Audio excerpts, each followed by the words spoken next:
จีบเลิกนะทุกเป็นไรเจ๊ก็ไม่ได้เฮ้ยก็จำที่น้ำเนาะเดี๋ยวผู้ดีเก็บผู้ดีกินนิดหน่อยเราแบบก็แสบเลย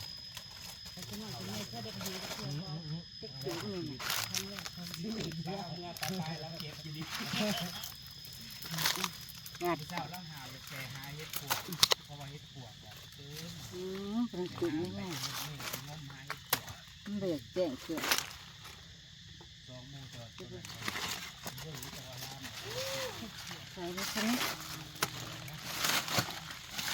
เห็ดปวกแล้วจ้าต้องพูดได้ไหมบ่นี่บ่คาร์โบซีเอามาหายิงนกมาต่อนกไปซื้ออุปกรณ์มาหานี่พ่อเฮ็ดมาไปหาพ่อเฮ็ดหัดปวกเข้ามาเมื่อเช้านี่คือสิม่วนเนาะแบบมาพ่อมันยังไม่ทันขึ้นน้ำมันสั่นเนาะบริหารบาทมีครับนี่งมคืองมเอานะ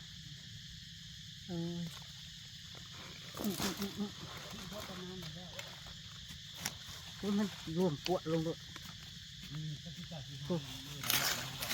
นั่นแหละทั้งนี้บุคคลมีคนเขาไปหาเขาไก่เขาเบิดมันเบิดเท่านี้ต้องทำดอกนี่มาดูกันมาดูกันเก็บให้ต้มใจเด้อแบบเนื้อบริเก็บเด้อเนื้อบริเกตเนาะทำนี่ก็พอใจแล้วพี่น้องเลยที่ก่อนเรายังมีโอกาสจะได้ไปหาอยู่ได้ช่วยรวยเอาในแจ้งไปที่ท่านู้นไม่เงาดีแต่ว่าพ่องูเห่าไปสะลิมากเด้อยาวมือสะพ่อแมงป่องเดี๋ยวใส่กบมือเงาซับไปเลยดินักกำลังสะว่าพ่อเป็นงามดีพี่น้องงาม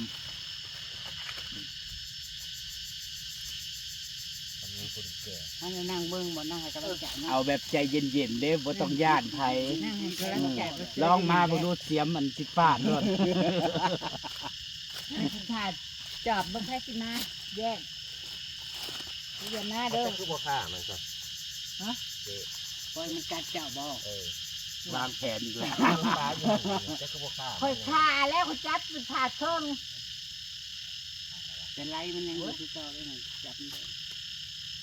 เพิ่นย่านบ่บริยานแต่มันสอดโอ้ยเพิ่นชับแล้วขาดเครื่องแล้วเอาเป็นมกโลดนี่เป็นกันจะอ่อนบ่บุรีงามเนาะเขาเปลี่ยนบ่อุ้ยอันนี้ยังว่าโบแมนหมูใหญ่เด้นี่คันหมูใหญ่เลยนี่เก็บเป็นกระตาสองกระตาพุ่นอันนี้ให้ปวกตีให้ปวกใหญ่คันหมองมันงามดีทั้งสองตางัดขึ้นมาเบิ่งท่านผู้ชมนี่พูให้โตฮอนเดะไปสู่นางเถ่ากำลังฝันเขาปลุกเขาลุกแรงเฮ็ดปวกตื่นเต้นตั้งแต่อันเขาโทรมาบอกแล้วว่าเฮ็ดปวกแหกกระตามาเก็บถ้ากันวิ่งมาว่าสั่น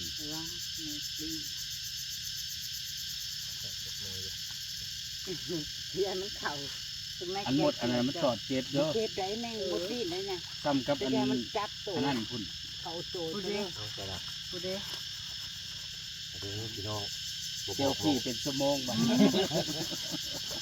ร้องหมดลิ้นเลยเดี๋ยวข้าเจ้าสิว่าอันมาบักหลวงบักหลายมานั่งกันเบิ่งกันเก็บจังสี่บ่ไม่แย่งกันเก็บบอกนะช่วงเวลาเลยบริช่วงเลยหมดดิ้นละหมดดิ้นให้มันอยู่หันเก็บต้มใจปุ่นระวังมันตอดเจ็บเลยบุรีเก็บตกไข่ย้อนได้ผู้ใดแพ้เนี่ยจนอนันต์พุละแล้วมืดดีไหนเสียมเธอนั่นชวนอะไรนะเนี่ยชวนแล้วดึงเอา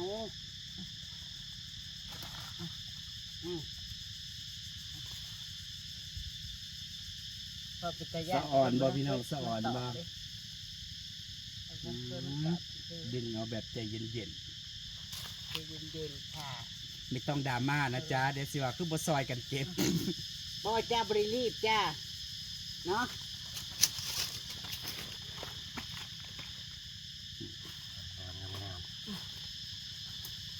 คือสองพ่อเมียเก็บเห็ดปวก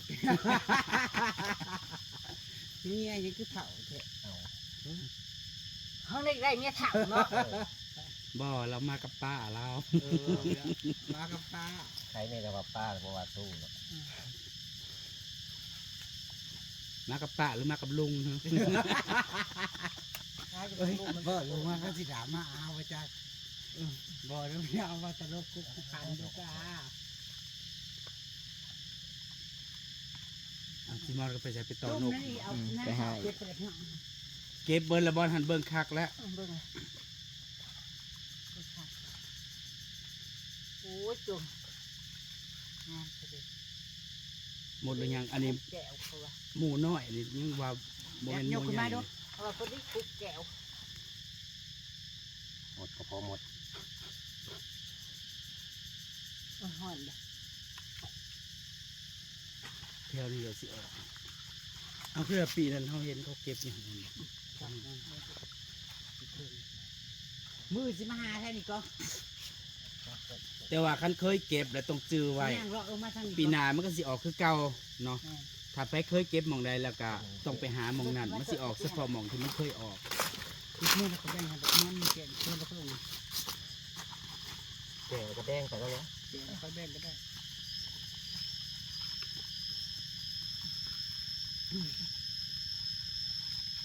บุ้ยไปคือน้ำหิวน้ำจ้ะ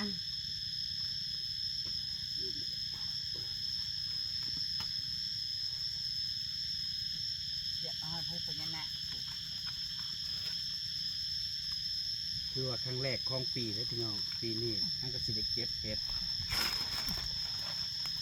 นางข่าวเสียวกูได้กินอีกแล้ว ได้กินแกงเห็ดอีกแล้ว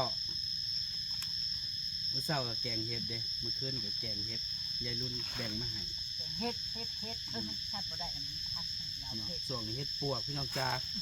เขาขายอยู่ในเมืองน่ะกิโลละ300,000กิโลละ500 บาท นั่งถ่ายเขาเก็บอยู่บ่ม่วนบ่ตื่นเต้นนะพี่น้องเราต้องแบบว่าทั้งเก็บทั้งถ่ายทั้งห้องทั้งเป็ดทั้งโฮ แต่เมื่อเช้านี่เขามาขายในกิโลละ300ดอกจูม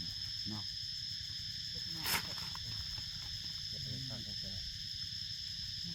วิ่งเกือบตาย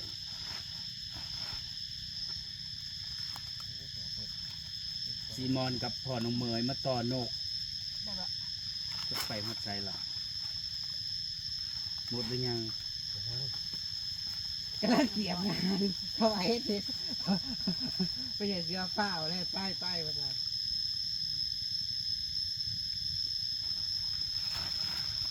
อ๋อแกนยกขึ้นดู สวย หมายถึงเห็ด ถามลุงชอยมากับไผมากกับหลานบ่ลุง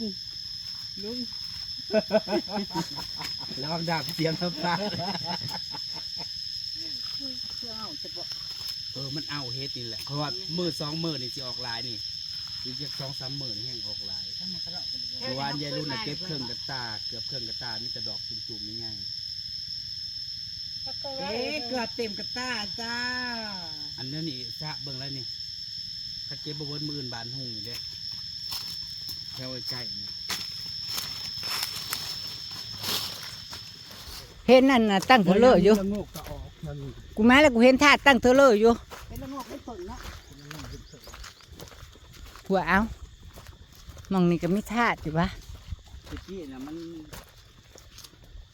เนื้อเราอยู่ในนี้ตะกี้นั่น เออ ตะกี้น่ะมันแปะเนี่ยเขาเถิกอยู่มันปงมัน มันกำลังขึ้นใหม่เนาะกลับแล้วค่ะมาเก็บเห็ดปวกแล้วกลับมาเห็ดงานเต่าค่ะ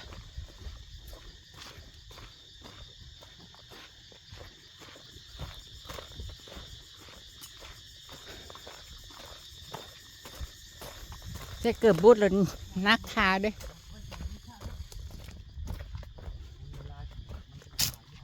มันอ้าวอะไรมันต้องออกเลย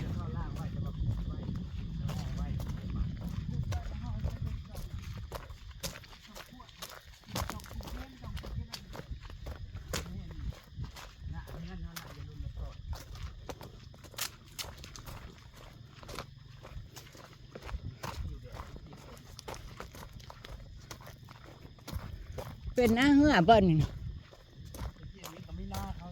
เออ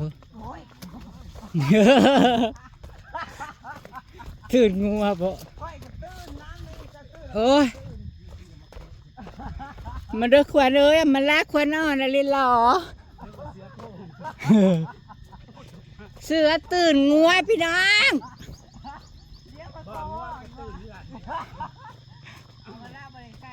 เท้าเท้าอีเท้าโอ้ยอีปอบมึงเอ้ยใช้มึงสิไปเนี่ย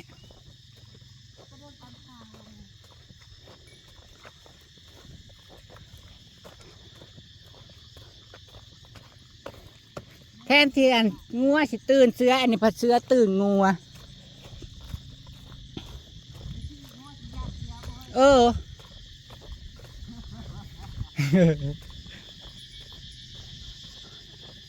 ก็ไม่ได้ไก่เดี๋ยวพี่น้องเอ้ยนะงามไหมนี่หอดบ้านเลย